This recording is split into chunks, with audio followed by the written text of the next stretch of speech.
Hello and welcome to your very first Intermediate Algebra A video. So the first unit that we're doing is going to kind of be a giant review of stuff that you covered in 8th grade. It's been a try since you've had math, so it's really easy to kind of forget the things that you've gone over. Most of the topics that we're going to be covering in this unit, again, will be talked about last year, so hopefully it's kind of review. Hopefully a lot of it already makes sense. So we're really going to start with solving equations that have a lot of steps because it's really important that you can solve equations when you're moving through algebra.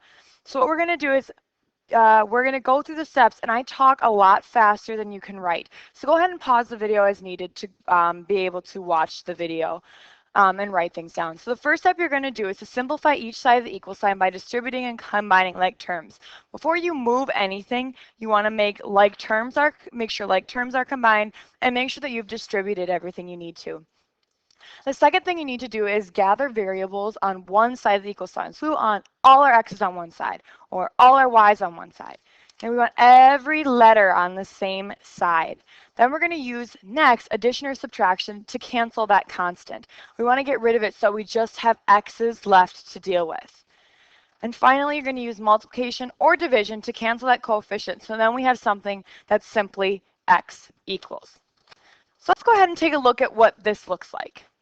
So here's a good example. So step number 1 would be to combine like terms on both sides. So I'm going to take this x here and this 5x here, and I'm going to go ahead and add them together. So remember, if there's no coefficient out front, that is the same as 1x. So 1x plus 5x, well, I'm going to add 1 plus 5. That gives us 6. And we have 6x minus 5 is equal to 1. Step number 2 is to gather the variables to one side of the equal sign. Well, that's already done for us. Next, I want to add 5 to both sides so that I can cancel out that constant. So then I get 6x is equal to 6. Next, I'm going to divide both sides by 6. That's step number 4, using multiplication or division to cancel that coefficient. So the first one I'm multiplying. So then in order to cancel that out, I divide. 6 over 6 is just 1. If you're stuck, if you're confused, you don't know what I did, pause the video. Take a second to look at it. Alrighty, let's take a look at number 2. So number 2 is where we have to do any distributing before we really get into the meat of it. Now distributing means I need to take that 12 and I need to multiply it by each thing in the equation. Alright, so 12 times 2 is going to give me 24. 12 times negative x, so that's the same as a negative 1x. 12 times negative x is negative 12x is equal to 36. So now I'm slowly working to get that x by itself. So I need to take the thing that's farthest away, which is this 24. It doesn't always look like it, but that's a positive 24 there. So then I need to subtract 24 from both sides. When I do that, I get negative 12x. Those cancel.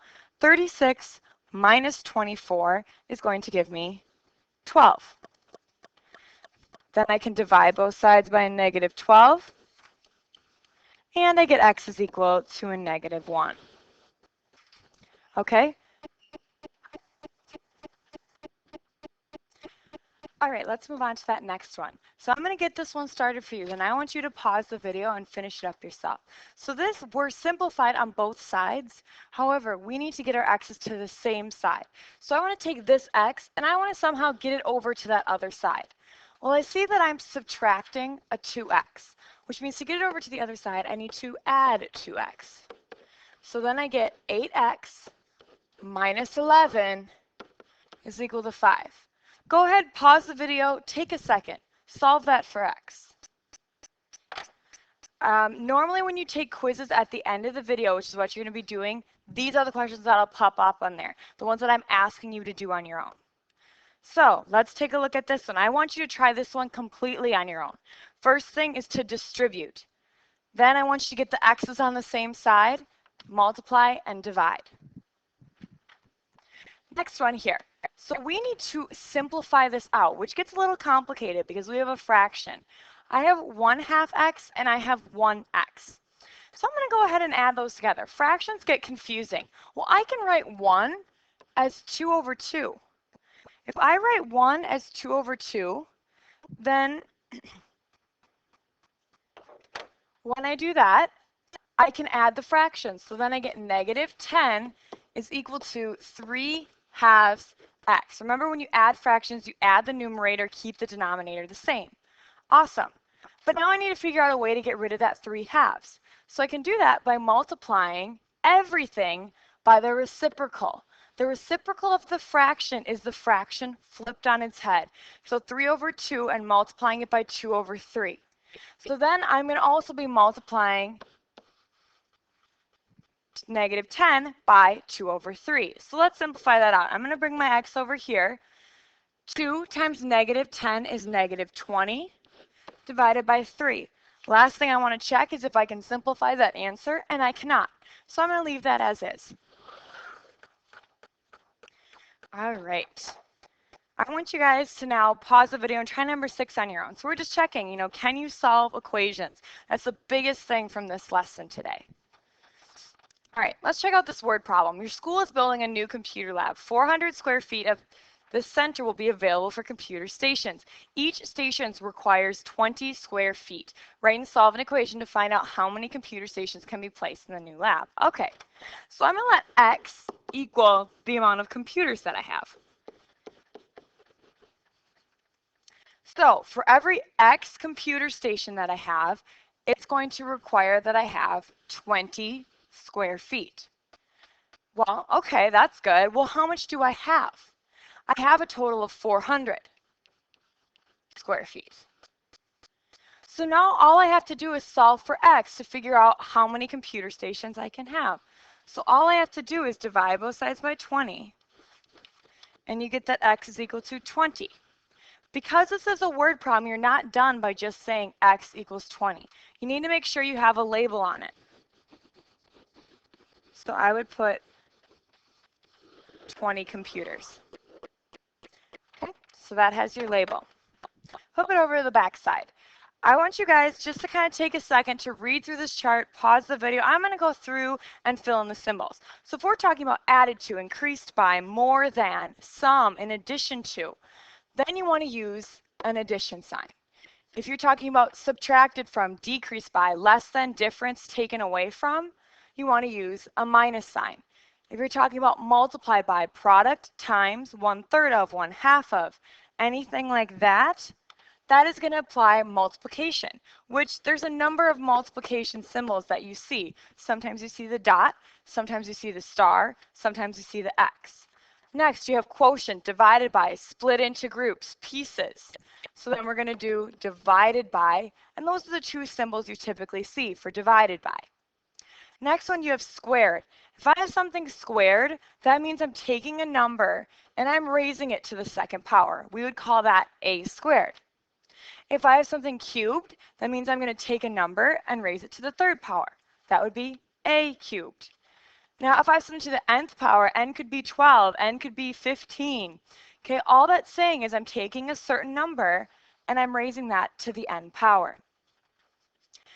If you see anything that says is the same as or is equal to, that is just that equal sign. So go ahead, just pause the video, take a second to really look through what these symbols mean. You're going to be looking for these key words along the side here when you're doing word problems. This chart will really help you out with word problems.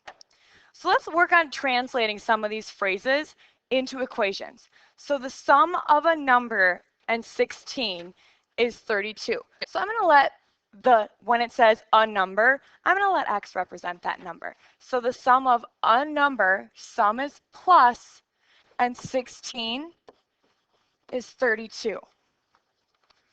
Not too shabby. All right, go ahead, pause the video. Try number 9. Okay, the product of a 16 and a number is equal to 32. Go ahead and try that on your own. The quotient of a number and 16 is 32. So again, I'm going to let x represent a number. So quotient, okay, that means divide. So the quotient of a number. So x divided by 16 is equal to 32. All right, I think I got it. Try number 11. The fourth power of a number is 16. How would you write that out? Remember, power is that's the thing where we had some number to the end. So it's going to look something like that. The difference of a number, let's let x be that number, and 16 is 32. So that means the number difference is minus the number, it's 32. Again, if this is going too fast, go ahead, pause the video. Make sure you understand it before you move on to the next thing. Okay, so make sure you filled in 9 and 11. What makes sense to you? So we're really just kind of breaking word problems apart. Last but not least, let's set up number 13 at least. I want to really make sure we understand how to set up word problems. A rock climbing gym charges non-members $16 per day to use the gym and $8 per day for equipment rental. Members pay a yearly fee of $450 for unlimited climbing and $6 per day for equipment rental. Write an equation and solve an equation to find out how many times you must use the gym to justify becoming a member. So basically what we're doing here is we want to take the price of non-membership and set it equal to membership.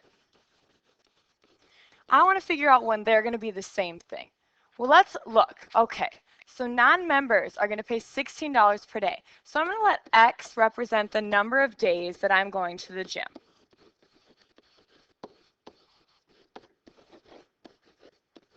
So for every X day that I go to the gym, I'm paying $16. I'm also paying for each X day that I go $8 to rent the equipment. Okay, now members are going to pay a yearly fee of $450. So no matter how many times I go to the gym, I'm paying $450, period. Okay, but each day I do go to the gym, I have to pay $6. So for every X day that I go to the gym, I have to pay $6. So now we've written the equation. Now we need to solve it. So let's go through our steps. First thing we need to do is combine like terms on both sides. So this 16x and that 8x can be added together, and that gives us 24x.